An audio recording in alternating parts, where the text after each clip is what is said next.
Olá, meu nome é Felipe Lopes e sejam bem-vindos a mais um vídeo no nosso canal. Tô empolgado, tô querendo gravar muito, então esse aqui é o segundo vídeo seguido. Não reparem que estou com a mesma camiseta, não tem por que trocar. Então, o que acontece? Tem gente que grava vídeo e grava tipo 6 vídeos na sequência, daí empilha umas roupas do lado, cada vídeo troca camiseta. Eu já fiz isso algumas vezes, mas ninguém tá aqui pra saber de camiseta, né? Então, vamos começar o nosso Free Talk, que já começou, na verdade. Antes de a gente começar, quero convidar vocês a deixar o like e se inscrever no canal se não forem inscritos. Ter um canal de quadrinhos é uma experiência bem única ao que eu venho percebendo. Como alguns de vocês sabem, eu já sou macaco velho no YouTube. Não que eu seja experiente ou que eu saiba exatamente o que estou fazendo, mas eu estou fazendo há bastante tempo. Eu sou tipo aquele funcionário que está na empresa há muito tempo, mas que nunca fez nada de grandioso, mas continua lá porque ele faz feijãozinho com arroz. E tem gente que acha que é o suficiente. Eu tô no YouTube já há 7 anos, então não é uma coisa que eu comecei ontem. E eu tenho um canal que ele tem um viés mais voltado para games, para jogos, gameplays. E agora que eu tô começando a nichar ele, deixar ele mais específico no desenvolvimento de jogos, que acabava que tinha essa mistura, né? Eu usava muito o RPG Maker e mostrava ali como criar coisas no RPG Maker em geral. E acabou que foi isso que alavancou os números do canal. Não grandiosamente, mas alavancou. Então eu resolvi, já que a maior parte do meu público é RPG Maker, eu vou focar nisso. Então o meu outro canal agora tá focado em RPG Maker. Enquanto que aqui, obviamente, desde o começo eu já tenho esse foco nos quadrinhos. Eu tenho um terceiro canal também que eu uso mais pra brincadeira, que lá eu tô postando gameplays. Eu vou deixar os links aqui na descrição, inclusive, para caso vocês queiram conhecer. E o que acontece? Num canal de quadrinhos, a gente precisa meio que transformar o nosso hobby, a nossa diversão em algo mais organizado. Não que precise de algo tão, super organizado, como eu faço de criar tabelas e tal. Como eu disse, isso é uma coisa que eu gosto de fazer, então eu faço mais por gostar do que por necessidade. Mas no que diz respeito ao canal de quadrinhos, por exemplo, eu faço uma compra, a minha tendência antes era chegar com essa compra, isso aqui eu vou ler agora, vou separar aqui, isso aqui eu vou embalar, vou guardar, e aí eu já despachava cada HQ para sua devida estante, sua devida caixa, que tem algumas que eu guardo em caixas também, e pronto, meio que se encerrava o nosso primeiro contato ali, eu e a HQ. Agora não, agora chegam as HQs e tipo, eu só vou conseguir gravar dali a 4 dias, deixa eu pegar aqui para mostrar um exemplo para vocês. Essa pilha que tá aqui eu comprei dia 4, hoje é dia 6. Eu gravei agora há pouco o vídeo dessas HQs, então elas tiveram que ficar aqui. Ficaram aqui separadinhas até a hora de eu gravar. Em vários momentos eu acabei chegando e guardando as HQs e tipo, passou um tempão, agora tem que separar tudo de novo. Daí eu ia lá na listinha que eu tinha feito do que eu comprei. Comprei isso, daí pegava uma coisa ali, passava um tempão separando de novo. Muitas vezes também acontece de eu gravei, guardo tudo, e aí depois eu lembro, não, tirei foto, e aí tem que separar tudo de novo, colocar ali numa pilhinha pra tirar foto, pra botar na capa. Então é uma experiência organizacional que ela tem que seguir certas etapas para funcionar de forma adequada. Por exemplo, eu preciso saber o que eu já li para poder ter essa noção de o que eu vou fazer uma resenha. Eu preciso deixar separado as coisas que eu vou gravar, eu preciso ter anotado alguns pontos de determinada HQ, porque senão eu esqueço. Por exemplo, lá no nosso vídeo do Fábulas, do João das Fábulas, eu queria muito ter comentado com vocês que eles fazem uma referência a The Office, porque existe um personagem ali que se envolve nos problemas, e ele é um cara que veio de uma cidadezinha lá que ele vendia papel na Dunder Mifflin. Então é uma referência óbvia a The Office. Não sei se vem do original ou se é uma coisa da adaptação, da tradução, né? Mas era uma coisa interessante. Esqueci de falar porque eu não anotei. Então a experiência de ter um canal de quadrinhos é muito única. E era isso que eu queria falar com vocês nesse começo de vídeo no nosso Free Talk. Então agora que eu já falei pra vocês sobre a minha experiência como youtuber de canal de quadrinhos, deixa o like aí pra aproveitar esse embalo. E nós vamos falar aqui sobre Almanac Guará. Eu tenho aqui as 6 primeiras edições que foram publicadas. Eu devo ter tapado o microfone, mas acho que deu pra ouvir ele. Que foram publicadas num box. Eu deixei o box ali, peraí. E o box eu achei bem qualquer coisa, sabe? É um box bem simplesinho, bem fininho, sabe? É um papelãozinho bem fino. Ele, inclusive, atrapalha um pouco no colocar por causa dessas abas dobradas aqui. Então eu confesso que eu provavelmente nem vou guardar no box, não tenho certeza. Eu acho que ele é um item legal e tal, é interessante ver no box, mas sei lá, vinha um papelãozinho no redor já ia sanar. Porque na verdade ele não tem a intenção de ser exatamente um box, sim um kit. Então nós temos ali os 6 primeiros volumes do Almanaque Guará. Mas o que é esse Almanaque Guará? Basicamente o que nós temos aqui é uma HQ que compila histórias. Histórias essas, algumas que já existiam, outras que foram feitas para o Almanaque, outras independentes. Ele tem por objetivo principal ser exatamente o que dá nome a ele. Ele é um almanaque de histórias, não tem um padrão específico, não tem um tema, não tem nada disso, mas ele é um pouco mais focado, e a gente acaba percebendo isso lendo os extras, em aventuras, em histórias mais pra essa pegada aventura, super-herói, ação, sabe? Apesar de que nem todas elas são tão focadas nisso, principalmente nas independentes. E ele compila ali algumas histórias, não tem um padrão de histórias, de quantidade, eu quero dizer. O único padrão real que nós temos aqui é que todas são escritas e desenhadas por brasileiros. Então é um produto 100% brasileiro. Inclusive eu senti falta de algo que mostrasse mais isso, sabe? Tipo, isso aqui é brasileiro, uma bandeirinha do Brasil, alguma coisa assim. E como é que a gente vai fazer essa resenha? É um pouco complicado fazer uma resenha de um produto desses, porque assim, o que acontece? São várias histórias. Nenhuma tem nada a ver com a outra. Se eu quiser contar pra vocês sobre, por exemplo, Santo, eu vou contar sobre um personagem. Se eu for contar pra vocês sobre Ecos, é outro lugar, é outro mundo, é tudo diferente. É tipo colocar Hulk, Wolverine e Batman na mesma categoria, na mesma revista e fazer uma resenha dos 3 juntos.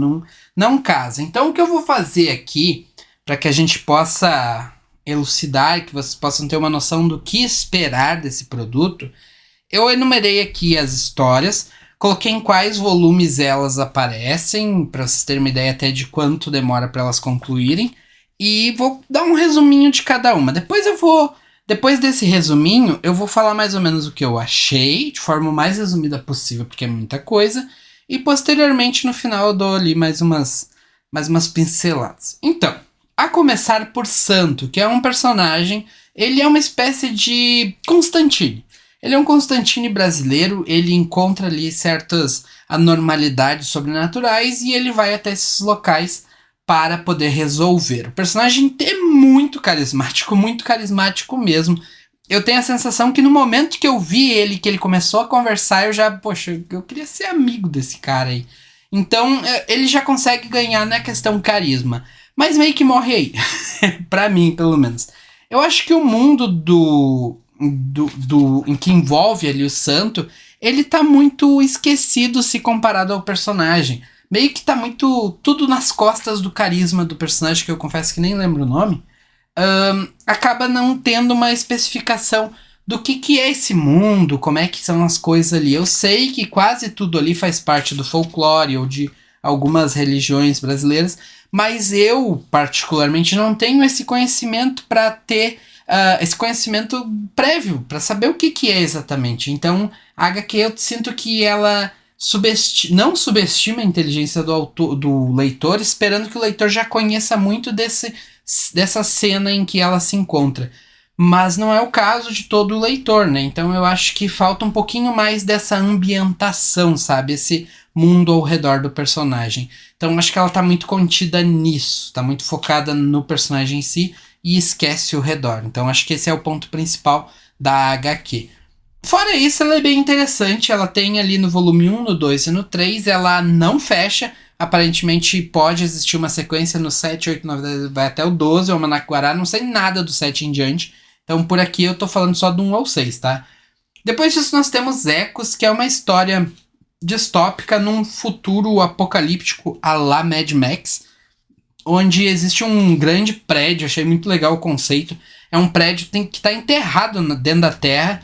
E lá embaixo, lá nos últimos andares, ou primeiros, depende do ponto de vista, moram as pessoas mais ricas, e quanto mais pro topo, mais precária é a situação. Lá embaixo eles têm comida, tem outras coisas, então aparentemente a humanidade meio que levou todas as coisas pra lá, e aí o povo lá de cima meio que se vira. Achei legal que o personagem, por exemplo, compra umas cascas, um vendedor apresenta dizendo que tem cascas de frutas pra vender e tal. E o outro diz, não quero mais casca, quero comer uma fruta de verdade e tal. E aí a HQ meio que segue nesse ritmo de Mad Max, deserto, areia, solidão.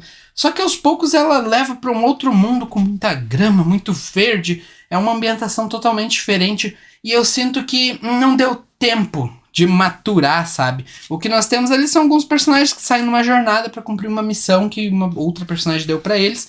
Também faltou um pouquinho mais de introdução ao cenário do mundo, o que são as coisas daquele mundo. A sensação é que o mundo já estava construindo antes de eu começar a ler, sabe? É tipo eu pegar uma obra, um spin-off de Dragon Ball. Já vai ter muita coisa ali que tá clara, o que o autor não vai querer mostrar, porque ele já mostrou, mas ali nessa história do Ecos também não estava bem construído ainda. Eu não conheço esse mundo, então faltou um pouco disso pra mim, igualzinho no Santos. Santo, não Santos. E só que os personagens eles são carismáticos até certo ponto, essa sensação de jornada é interessante. Só que apesar disso tudo, fica um pouco confuso qual é o real objetivo, porque nem mesmo os personagens sabem exatamente o que estão procurando.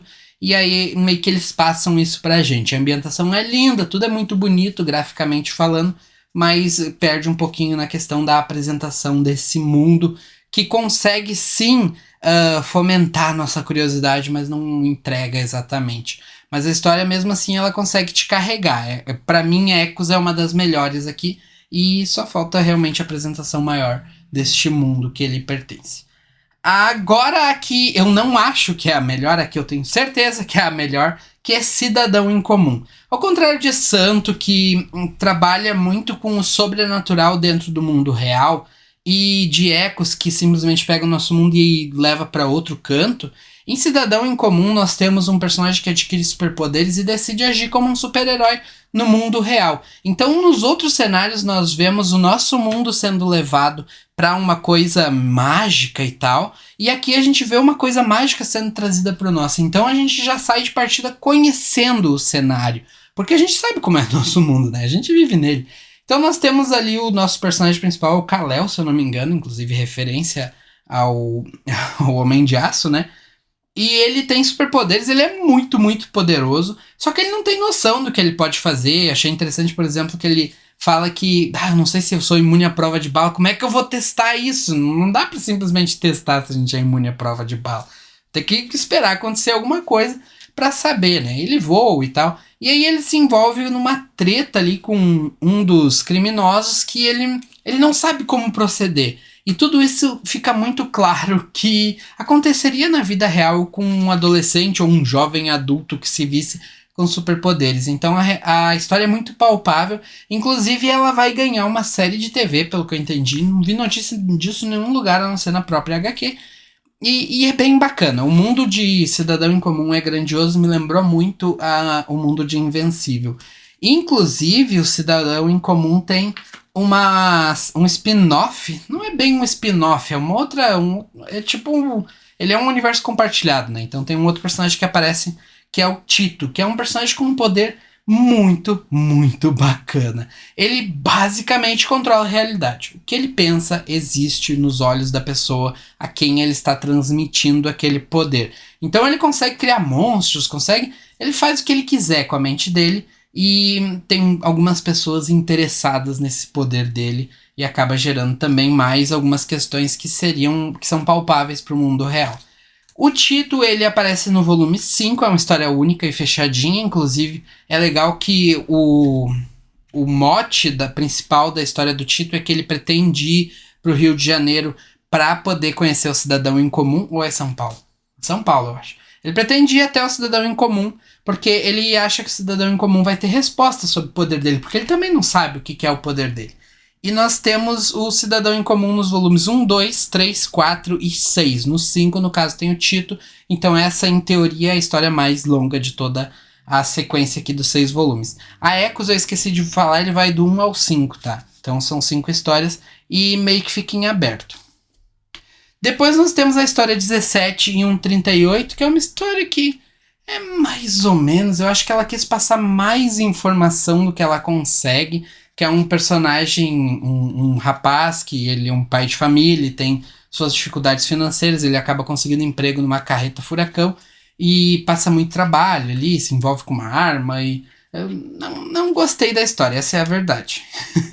Depois disso nós temos Eu Sou Lume, uma história que eu torci o nariz quando comecei a ler, mas depois ela foi tomando um rumo até que interessante. É uma menina que tem superpoderes. Inclusive achei que ela fizesse parte do Cidadão em Comum, mas aparentemente não faz. Ela tem os superpoderes de luz, ela é muito poderosa, dá choque e evoca uns trovões e tal.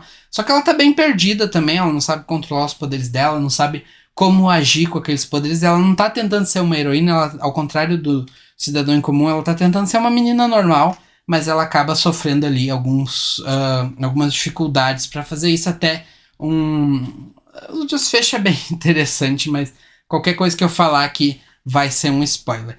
Pra mim, Cidadão em Comum, Ecos e Lume são as mais legais. Elas conseguem, Cidadão em Comum e Lume em especial, conseguem apresentar melhor o ambiente, conseguem apresentar melhor o mundo em que os personagens estão. Depois disso nós temos uma história autoral, independente, que é Sara Animal, que é uma menina que fala com os animais, mas não necessariamente ela é amiga dos animais. E nem ela é boazinha também. Ela consegue falar com os animais e inclusive controlar eles. Então ela usa isso pra fazer até maldades e tal. É uma história até que ela tem certos níveis cômicos e certos níveis mais emocionais e até meio pesados. E aqui nós temos mais 2 histórias independentes, que é Interferência, que nós temos aquela coisa do personagem que volta pro passado pra alterar alguma coisa. É uma história sem balões, que achei bem qualquer coisa. Depois disso nós temos Monstros da Serra Leoa, é outra história que eu sinto que ela tentou passar mais do que conseguiu. Então nós temos meio que um looping ali da construção de um personagem que foi moldado pela sociedade dele e acabou se tornando aquilo que ele era contra, aquilo que moldou ele, basicamente. Então, foi isso que eu entendi, né? Não sei, a história é muito interpretativa, mas não me agradou tanto assim. Depois nós temos a Travessia, que é um personagem explorando um mundo, e aqui sim nós temos o foco, inclusive aparentemente se passa no mundo de Ecos, e aqui nós temos um foco muito grande na ambientação, porém não tem textos, né? Então é uma história mais palpável assim em termos de ambiente mesmo. Então se a Travessia e Ecos se juntassem, daria um belo casal. Essas são as histórias contidas nos 6 volumes. Enquanto eu falava, foi aparecendo aí algumas imagens delas. E o que eu posso dizer sobre o Almanac Guará? Ele é uma baita iniciativa. Eu apoio totalmente a ideia de incentivar o quadrinho nacional, mas há ressalvas. A primeira delas é que eu acho que talvez dê pra baratear de alguma forma. Ele tem um formato excelente. Pra mim é um dos melhores formatos. Deixa eu pegar o primeiro volume aqui. Que é esse formato capa cartão. Tem orelhas e tal. O papel, eu não sei que papel é esse. Não faço ideia. Mas não é jornal.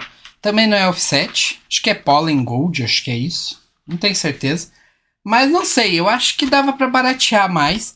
Porque custa R$29,90 e pra uma HQ de 100 e pouquinhas páginas, que tem essa proposta de ser realmente uma HQ barata, talvez ela fuja um pouquinho. Sei lá, mete um grampo na lombada, talvez fosse mais interessante. E eu acho que também elas poderiam ser maiores. De repente 2 a cada volume ter 2. Porque a sensação que eu tenho é que se por acaso eu tivesse comprado uma só, tipo, comprei o primeiro volume, mês que vem sai o outro, eu acho que eu não ia me empolgar muito em comprar o segundo volume nesse formato aqui, com esse valor e tal. Então eu acho que talvez tendo mais páginas eu pudesse me apegar mais a esses personagens, teria mais espaço também para os artistas trabalharem um pouco mais dentro daquela obra. Por fim, eu acho que é um produto que talvez não vingue, porque existe muito preconceito de brasileiros para com o produto nacional, infelizmente. E o que nós acabamos vendo é que só o fato de a HQ se apresentar como um produto nacional já vai incapacitar as vendas dela. Então, para encerrar aqui o nosso contexto, eu quero dizer, dê uma chance. Pega um primeiro volume, às vezes aparece ali por R$8, R$10 na Amazon. Isso é muito um reflexo da falta de vendas, infelizmente. Às vezes a gente tenta passar pano dizendo que a HQ tal tá baratinha, mas é porque os vendedores são bonzinhos. Não, é porque realmente a HQ não tá vendendo tanto assim e acaba que é necessário baixar o preço para não ter um prejuízo ainda maior com armazenamento, com perda às vezes do produto. Então tentem dar uma chance. Eu paguei R$60 nos 6 volumes. Saiu tipo R$10 cada um, são 6 volumes, né? E veio com muitos brindes, muitos brindes. Vai aparecer uma foto aqui pra vocês terem uma ideia da quantidade absurda de brindes que veio nessas HQs. Então, deem uma chance. É uma HQ interessante, eu acredito que vocês conseguem inclusive pegar ela em formato digital. Ela tem aqui muitos mundos vastos que com certeza vão... um deles vai pegar vocês. Como eu disse, tem uma outra história aqui que ela não consegue me pegar pela ambientação, mas me pega por outra coisa. Não vou dizer que todas são excelentes, tem histórias que realmente não são tão legais. Inclusive, eu esqueci de falar de uma. A Segundo Tempo. Acho que eu não anotei. Que tá no volume 1 e 2, que é uma história de futebol. Esse é o resumo, uma história de futebol. É sobre um time que tá passando muitas dificuldades e eles resolvem tentar contratar um técnico que estava há muito tempo aposentado. Outra coisa que é importante destacar é que em todos os volumes vocês vão ter um texto no final. Um texto falando sobre algum ponto específico. Inclusive, a partir, acho que é do segundo volume, nós temos textos focados em histórias específicas. Deixa eu ver aqui no último, por exemplo. Nós temos aqui um texto falando sobre a travessia, sobre como foi feito e tal. E aqui, eu quase deixei isso escapar. Quase que eu termino esse vídeo sem falar. Aqui é que mora a magia principal disso. O que eu sinto falta em obras maiores que eu leio? E eu vou dar um exemplo aqui de uma HQ que fez isso muito bem. Aqui, tá até aberto, que vai ser bem legal. Ó, derrubei. Tartarugas Ninja. Nessa edição aqui, nós temos o quê? Nós temos a história. Tem aqui a história sendo contada. E aí, deixa eu ver se eu acho o final do capítulo. Que já é a segunda. Aqui. E no final do capítulo nós temos um textinho. Eu confesso que eu achei mais úteis os primeiros textos que os últimos, mas aí é uma questão de opinião. Não é uma questão de certo ou errado, né? Mas o que significa esses textos? Após cada capítulo, nós temos os autores tendo a oportunidade de conversar sobre aquele capítulo. Então nós nos sentimos um pouco mais parte daquilo. Vou confessar para vocês que no primeiro volume, aqui, que é quando nós não temos um texto de uma HQ específica. Deixa eu pegar aqui para vocês. Ó, no primeiro volume nós temos aqui falando um pouco do personagem. Depois nós temos a coluna do Rafa Pinheiro. Inclusive se inscrevam lá no canal dele. É um canal bem interessante que fala sobre quadrinhos. E depois nós já temos aqui fanarts. Falando aqui um pouquinho sobre alguns influencers que apoiam o Instituto Guará, o Almanac Guará, né? A editora Guará. E aí encerra. Nesse primeiro volume eu não senti isso, mas quando a gente chega no segundo volume, essa participação de conhecer o que está sendo feito. Quando a gente chega no segundo volume, a gente vê aqui eles falando sobre ecos, ó. Contando um pouquinho mais. Esse aqui é o segundo mesmo? É o segundo. A gente vê eles comentando algumas coisas extras sobre ecos. Como, por exemplo, como foi feito e tal. Por exemplo, os cenários de ecos são todos 3D. E isso a gente não percebe enquanto tá lendo. Deixa eu pegar aqui. A gente vai perceber depois, quando a gente tá realmente participando. Ó, que nem esse trem aqui. Esse trem é 3D. Tudo isso foi feito em 3D. E a gente não tem essa noção enquanto tá lendo. Então, a sensação que a gente tem, que foi a mesma sensação que eu tive em Tartarugas Ninja, é que eu tô lendo a HQ e tô conversando com os autores. E isso é maravilhoso. Isso falta em todas as HQs. Todas. Eu sei que muita gente odeia extra. Muita gente, quando chega nessa parte de texto, fica de cara. Até porque a maioria desses textos não traz informações decentes. A maioria dos textos extras que eu vejo, principalmente em HQs de super-heróis, não trazem coisas interessantes. Não trazem um contexto de época, não trazem uma curiosidade extra, não trazem muita coisa interessante. Então eu acho que muito por isso se perdeu esse amor por extras. Coisa que a maioria das pessoas adora extras, por exemplo, em videogames, extras de DVDs e coisas assim. Mas na HQ se perde um pouco disso, porque quando a gente chega naquela página, a gente terminou de ler a HQ, a gente vê uma página com 30 folhas ali de coisas escritas. E a gente... vou ter que ler tudo isso... Tá, mas daí tu começa a lê a primeira página. Eu já fiz isso, ler a primeira página. O cara tá falando tá fazendo uma resenha da HQ que eu acabei de ler aqui em texto. E ele tá só rasgando seda pra HQ. Não preciso disso. E não, fecha a HQ, guarda ela no estante. Já ali não, ali nós temos realmente, tirando a coluna do Rafa Pinheiro, que na minha opinião não se encaixa tão bem nas HQs, porque ele fala sobre coisas que não necessariamente estão atreladas à HQ. Aqui ficou outra crítica que talvez não fosse não coubesse tanto esse texto ali. Esse texto é mais ao estilo dos extras que eu acabei de mencionar. Mas nós temos ali textos falando sobre as HQs e é isso que é o legal. A gente tem essa conversa autor-leitor e isso é o mais bacana. Na minha opinião, a HQ enriquece muito a partir do segundo volume quando a gente chega nessa parte. Tá, e pra finalizar, como é que eu li essa HQ? Como é que eu leio esse tipo de HQ? Deixa eu pegar aqui. HQs que possuem, que são esses compilados, né, que possuem vários títulos assim, eu leio por partes. Eu pego o volume 1, leio Santo. Pego o volume 2, leio Santo. Pego o volume 3, leio Santo. Pego o volume 4, não tem Santo. Volto no volume 1. Ecos, pego Ecos. Volume 2, Ecos. Volume 3, Ecos. Volume 4, Ecos. 5, tem Ecos, leio Ecos. 6, não tem, volto no volume 1. Quando eu encerro o volume 1, aí sim eu leio os extras e tal, e daí eu começo pelo volume 2, que, por exemplo, Cidadão Incomum, Segundo Tempo, tá, volume 1 e 2 deu pra ler na sequência, eu li os extras na sequência, mas aqui já não tem 17 anos e 1,38, por exemplo, não tem no volume 1 nem no 2, então esse aqui eu li depois, assim vai indo. Então, essa é a minha maneira de ler esse tipo de HQ, justamente porque eu esqueço.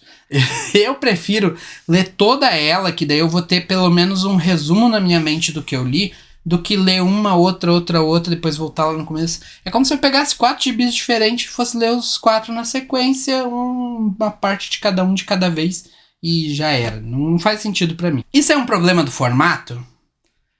E não é, porque esse formato tem por objetivo ser aquela coisa que tu lê um pouquinho no mês, depois no outro mês tu relê, depois tu pega ali, relembra, folheia as páginas. Inclusive eles colocam ali, outra coisa interessante é que eles escutam o leitor também, eles colocam ali uma recapitulação do que aconteceu. Então é uma coisa minha, eu prefiro ler assim, talvez funcione mais para outras pessoas, mas me diz aí como é que vocês fazem. Então é isso que eu tinha pra falar sobre essas HQs. Com certeza, se eu fosse pegar um vídeo pra cada história dessa, eu conseguiria falar também. E teríamos muito assunto. Mas a ideia aqui é dar um balanço geral sobre toda a HQ, toda essa sequência, para que vocês tenham uma noção. Vou deixar o link para caso vocês queiram adquirir ela aqui na descrição. Vou deixar o link do pacotão que eu comprei com as 6 primeiras. Assim que o precinho do segundo box for um pouco mais conveniente, eu adquiro ele e trago outro vídeo aqui pra vocês. Além disso, é claro, comentem aqui embaixo através do nosso e-mail da Cartinha Quântica. Se vocês já conheciam a HQ, vocês podem falar se vocês já leram todas elas, dar a opinião de vocês, façam a sua resenha aí sobre a HQ. E aqui embaixo também, vamos aproveitar e vamos aumentar a nossa Cartinha Quântica. Aqui embaixo deem opinião sobre o que vocês acharam dessa sequência de HQs aqui do Almanac Guará, que eu posso comentar isso no próximo vídeo. Então, muito obrigado, não deixe de dar o like caso tenha gostado, se inscrever no canal, e um forte abraço, nos vemos no próximo vídeo e fui!